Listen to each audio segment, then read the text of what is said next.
Campagne électorale, réparer et soigner le Congo, tel est l'intitulé du projet de société du candidat président de la République, Denis Mukwege, qui sera présenté ce mardi 21 novembre. Sommet G20, la République démocratique du Congo devient le 13e pays membre de cette organisation qui s'est tenue hier à Berlin. Le chef du gouvernement congolais représente le président de la République à ses assises. Procès Mohamed Ould Abdel Aziz, c'est la semaine de réplique pour les avocats de la partie civile comme ceux de la défense. Avant la délibération de la Cour, les proches de l'ex-chef de l'État mauritanien dénoncent un procès politique. Présidentielle 2023, réparer et soigner les Congo, tel est l'intitulé du projet de société du candidat président de la République, Denis Mukwege, qui sera présenté ce mardi 21 novembre. Ce projet repose sur 12 piliers visant à concrétiser le bien vivre ensemble congolais. Le prix Nobel de la paix 2018 reste donc dans la course à la présidentielle, contrairement aux rumeurs annonçant son désistement en faveur de Moïse Katumbi. Et pour en parler davantage, nous allons recevoir un invité sur ce plateau. Il s'agit de M. André Kakoubou, qui est porte-parole du candidat président Denis Mukwege. Bienvenue à vous. Merci madame, merci pour l'invitation. Et qu'est-ce qu'on peut retenir de votre projet de société? Le projet de société de Denis Mukwege s'intitule « Réparer et soigner le Congo ». Il faut dire, nous avons choisi cet intitulé parce que notre pays est un corps social malade. Il est rongé par beaucoup de virus, beaucoup de microbes et beaucoup de cancers. Et dont les plus populaires sont notamment les tribalismes, la corruption, les détournements de deniers publics et que sais-je encore. Et pour ce faire, comme vous le savez, c'est le réparateur de femmes. Cette fois-ci, nous le portons comme réparateur de notre nation. Et ce projet a des axes majeurs.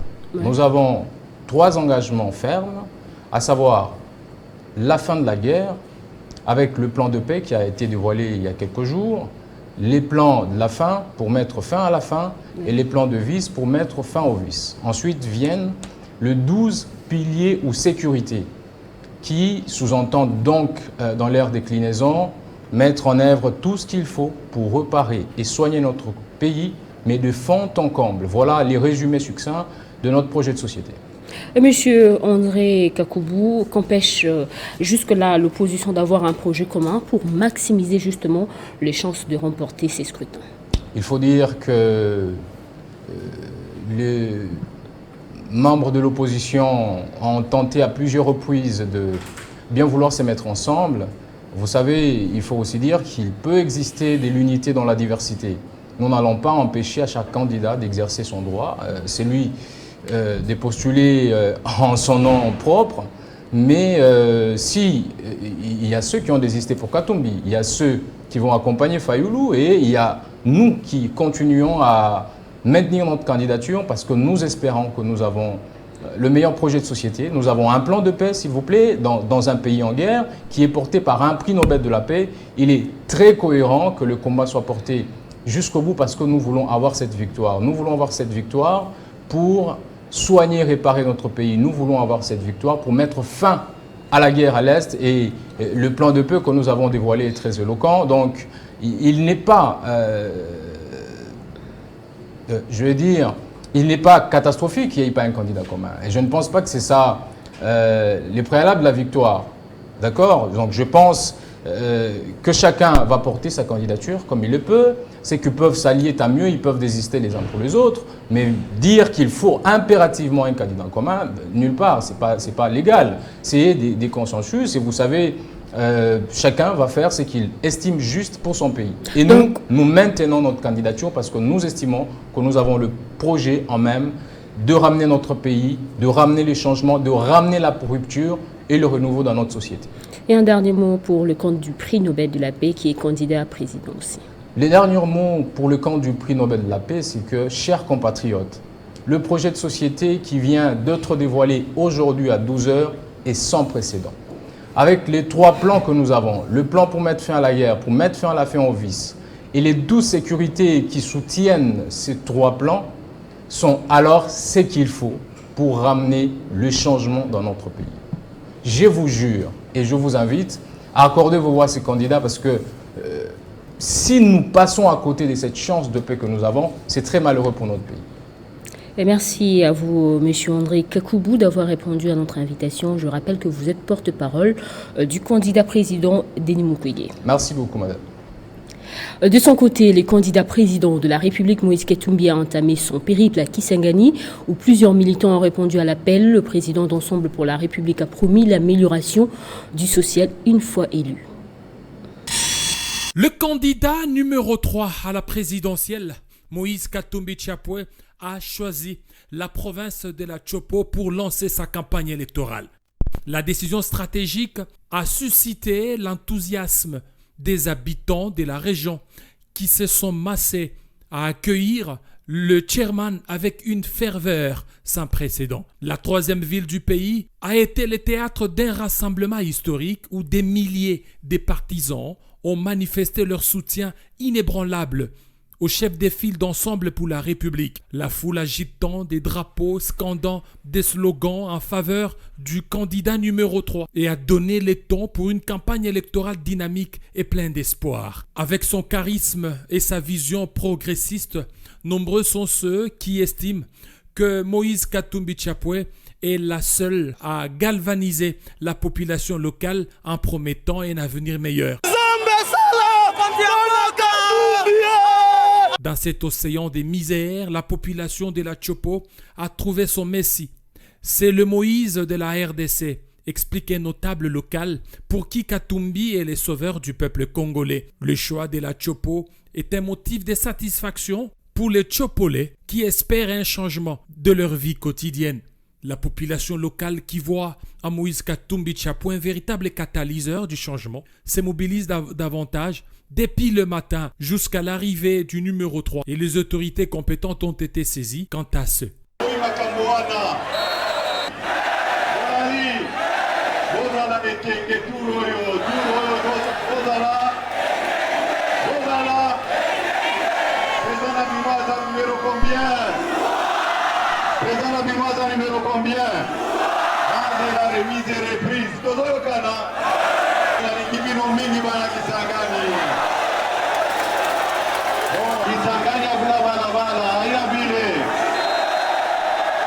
Requinqué par le ralliement du très crédible Premier ministre Augustin Matata Ponyo, de Seth Kikouni et de Franck Diongo, Moïse Katumbi Chapwe, dans la province de Chopo, envoie un message fort de confiance et de détermination. Il promet d'écouter et de répondre aux attentes des citoyens tout en offrant une vision ambitieuse et inspirante pour l'avenir du pays.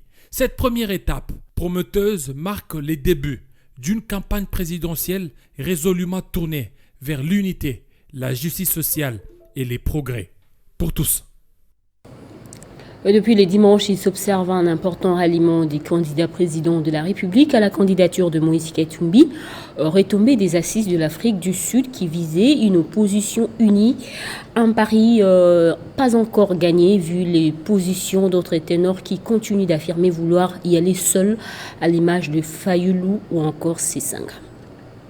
La campagne électorale débutée, les effets de la réunion de Pretoria se font aussitôt ressentir.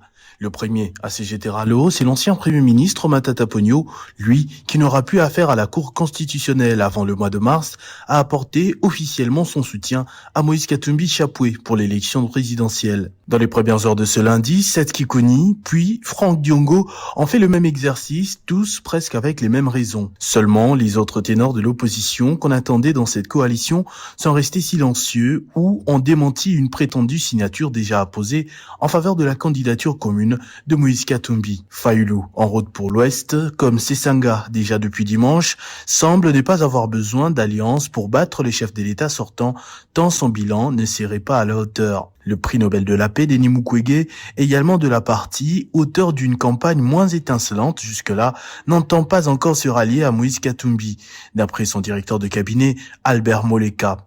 Accompagné de 3 candidats sur les 25 qui affrontent Félix Tshisekedi, Moïse Katumbi est certes plus costaud, mais pas totalement, vu le poids sur la balance de ses actuels alliés. En 2018, Félix Tshisekedi, opposant, n'a à peine eu besoin que du ralliement de Vital Kamerhe pour faire la différence face à Chadari et Fayulu.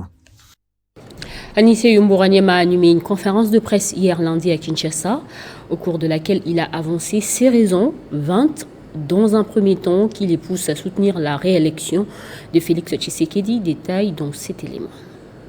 En sa qualité de communicateur, Anissé Yomboranyama a animé une conférence de presse ce lundi pour justifier son soutien au candidat président de la République, Félix Tshisekedi Tshilombo. Sans équivoque, Anissé Yomboranyama présente le chef de l'État comme le candidat le plus sérieux, le plus honnête, le plus franc, le plus probe, le plus bienséant et donc le meilleur de tous les candidats. Le président Félix Antoine Tshisekedi Tshilombo a réussi à rendre l'économie congolaise florissante et résiliente malgré les chocs exogènes et endogènes. Nous citons particulièrement la guerre ukrainienne à la base de l'inflation qui a affecté les économies de plusieurs pays, y compris celle de la République démocratique du Congo. Lors de cette conférence de presse, Anissé Yomboranyama a présenté 20 raisons majeures qu'il soit absolument réélu. Il s'agit entre autres d'une économie plus florissante, l'amélioration de l'image de marque de la RDC, son ambitieux programme de la gratuité de l'enseignement ou encore les 145 territoires, l'IGF, la justice distributive et tant d'autres. À raison des opportunités diverses que nous offrons, aujourd'hui, nos ambassades sont en train d'être réhabilitées et modernisées. Les paiements des salaires des diplomates ont cessé d'être un calvaire comme auparavant. Anissé Yomboranyama promet plus d'actions médiatiques de ce genre pour détailler toutes les œuvres de Félix Tshisekedi durant ce premier mandat et l'opportunité de lui en offrir un deuxième pour parachever son plan. Parlons des législatives nationales avec Yves Bapa qui a lancé sa campagne électorale hier lundi devant sa base à Limete. Le leader de la circonscription du Moamba a appelé la foule présente à cette manifestation au vote utile le 20 décembre prochain. Le deuxième jour du lancement de la campagne électorale était particulier pour les habitants des Moamba, plus précisément c'est de la commune de Limete. Réunis au siège de la fondation Yves Bapa pour un discours du président de cette fondation à sa base. Prenant la parole au milieu de la foule. En ébullition, Yves Bapa a lancé sa campagne avec un discours de rupture.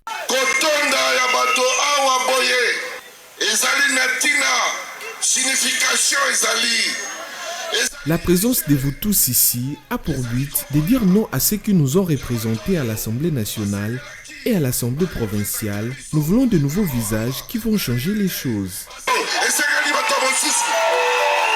Le numéro 545 à la circonscription électorale des Moamba a éveillé sa base de faire un choix utile pour les 5 années prochaines.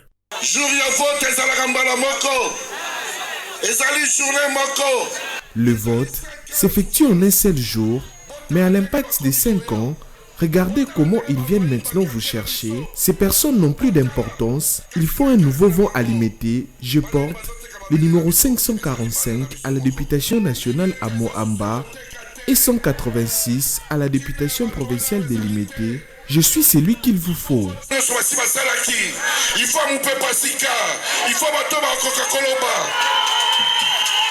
Yves Bapa a également présenté à sa base plus de 10 membres de sa fondation qui prennent part aux élections municipales.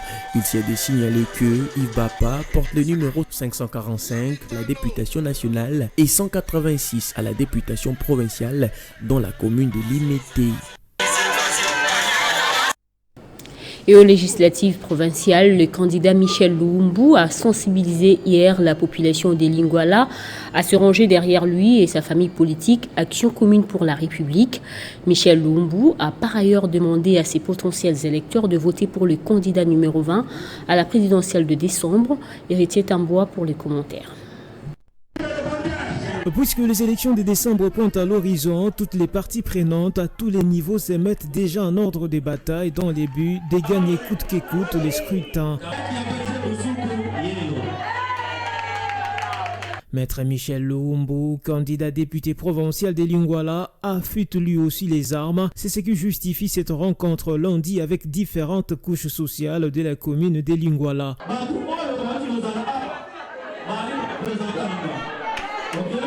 Le numéro 2 à la législative provinciale de Kinshasa, Michel Luumbu, ne jure que sur le développement intégral de cette circonscription. Il promet de commencer sous peu ses multiples actions de terrain en faveur des filles et fils de cette commune. Dans une salle quasi féminine, Maître Michel Luumbu a configuré sur place une équipe qui dorénavant travaillera avec lui dans les cadres de sa campagne électorale.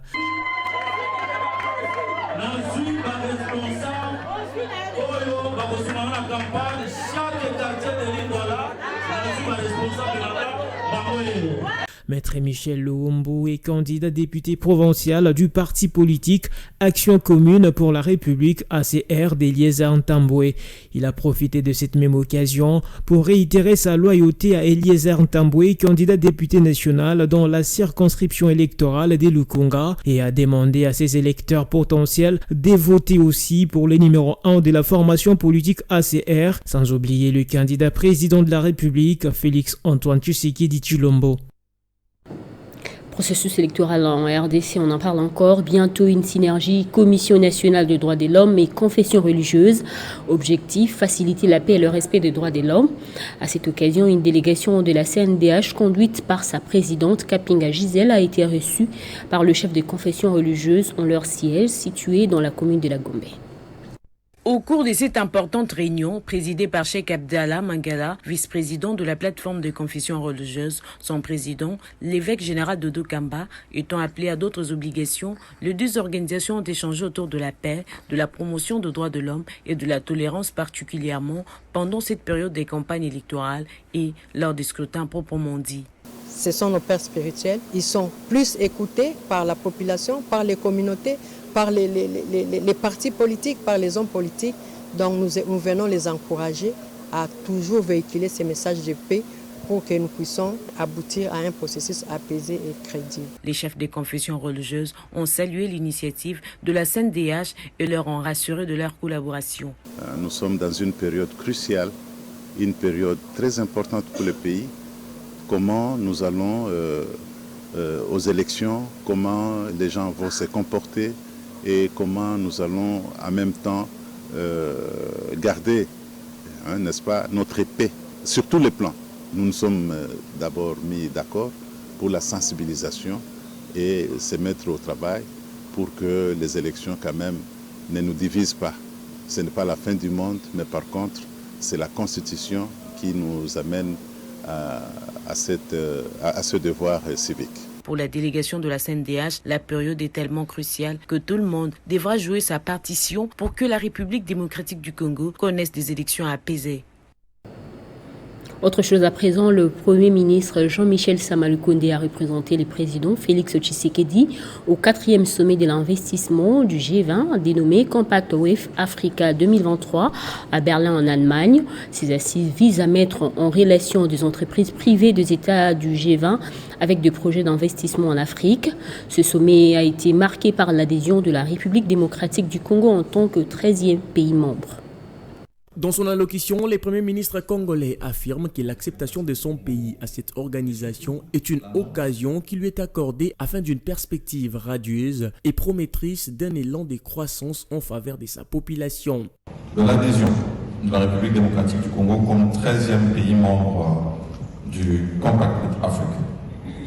Cela vient rencontrer les efforts déjà fournis par notre pays dans les réformes, en tout cas grandement faites, pour améliorer non seulement notre cadre macroéconomique avec plus de transparence, mais surtout plus de mobilisation des recettes, ainsi que les réformes que nous avons au niveau de l'amélioration du climat des affaires, où nous voulons une fiscalité qui est compétitive, et nous y travaillons chaque jour. Ensuite, tout l'effort qui est fait dans l'investissement. Et donc, c'est pour nous vraiment avec une grande joie que nous adhérons à cette communauté. Le Premier ministre a aussi souligné que la RDC ne vient pas dans cette organisation comme simple bénéficiaire. Elle a aussi un apport considérable au sein de cette organisation en tant que l'un des pourvoyeurs stratégiques des ressources nécessaires au développement des entreprises de l'espace compact White Africa.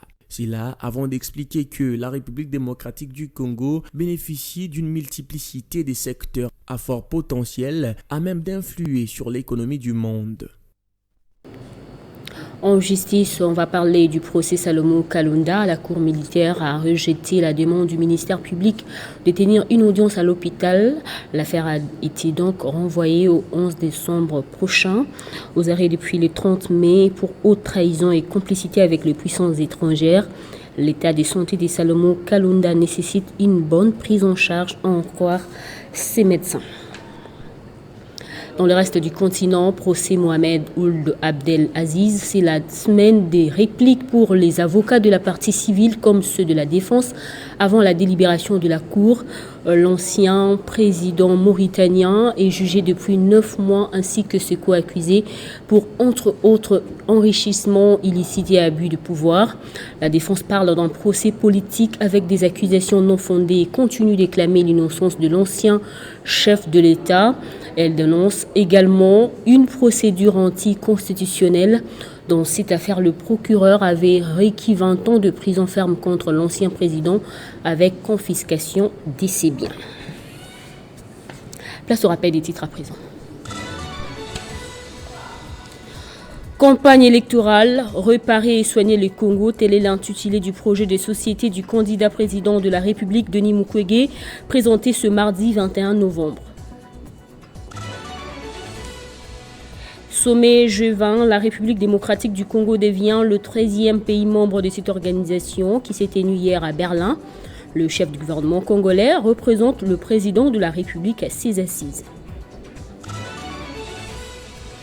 Procès Mohamed Ould Abdel Aziz, c'est la semaine de réplique pour les avocats de la partie civile comme ceux de la défense avant la délibération de la Cour. Le proche de l'ex-chef de l'État mauritanien dénonce un procès politique. On va prendre la revue de presse dans un instant.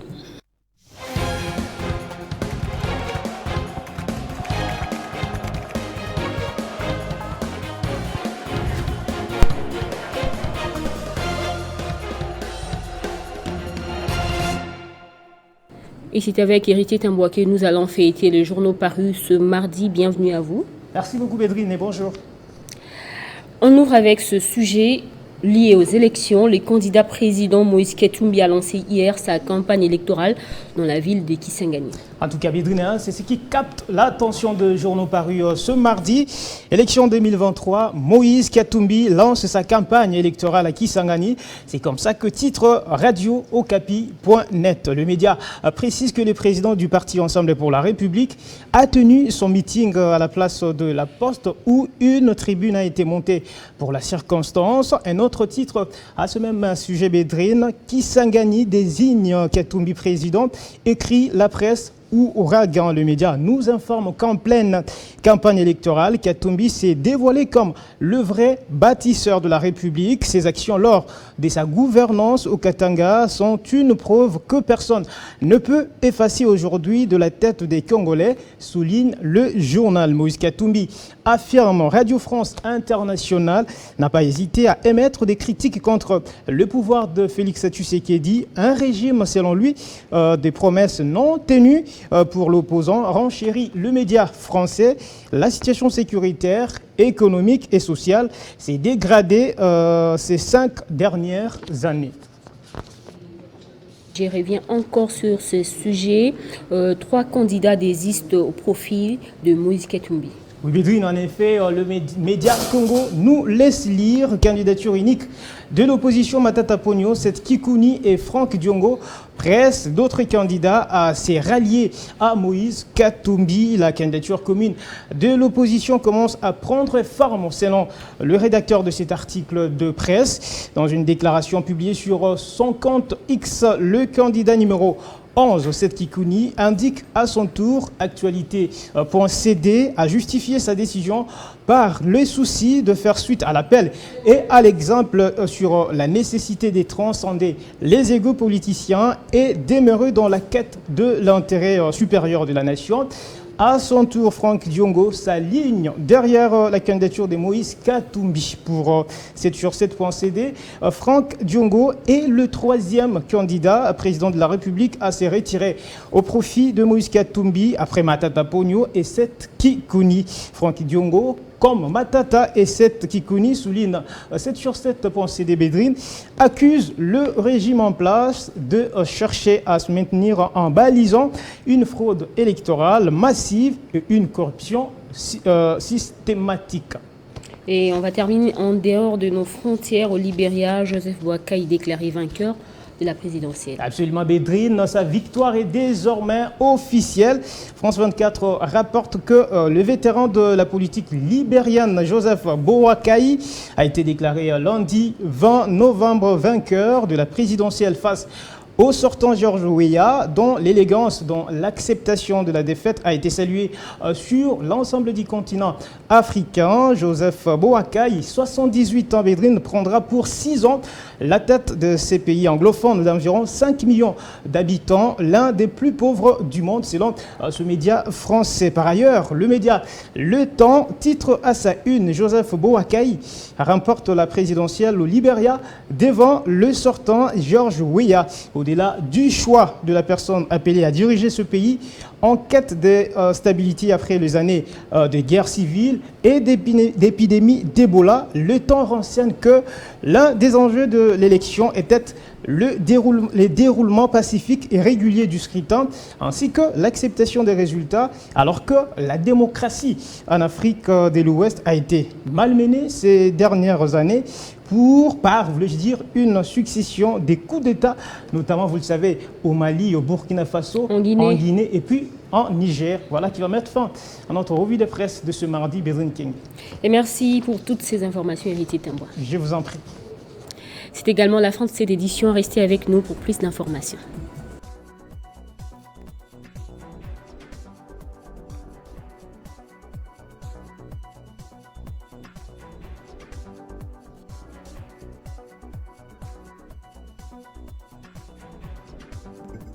Retrouvez toute l'actualité en continu sur www.tele50.cd.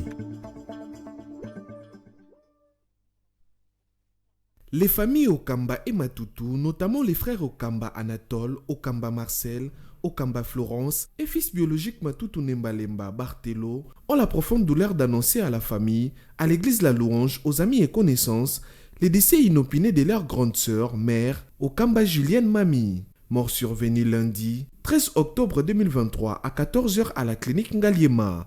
Le corps se trouve actuellement à la morgue de l'hôpital du Cinquantenaire et le deuil se tient au croisement des avenues Matutu et Mwendé de la commune de Mongafula, quartier Mboudi, arrêt pharmacie, référence hôtel Séoul. Les programmes des obsèques se présentent comme suit. Mardi 22 novembre 2023, veillée mortuaire dans la salle Espace Beaumarchais sur l'avenue Kabambare numéro 2, référence Casino, commune de Barumbu. 18h, mise en place terminée. 20h, mot des circonstances. 20h30 prédication. 21h témoignage. Et de 22h à 5h du matin, la musique. Mercredi 23 octobre 2023, exposition et inhumation, où à 9h se tiendra le recueillement à la morgue du Cinquantenaire, 9h15 prédication, 9h30 témoignage, 9h45 dépôt de gerbes de fleurs, 10h levée du corps puis enterrement à la nouvelle cité, puis 15h bain de consolation à l'espace Beaumarchais.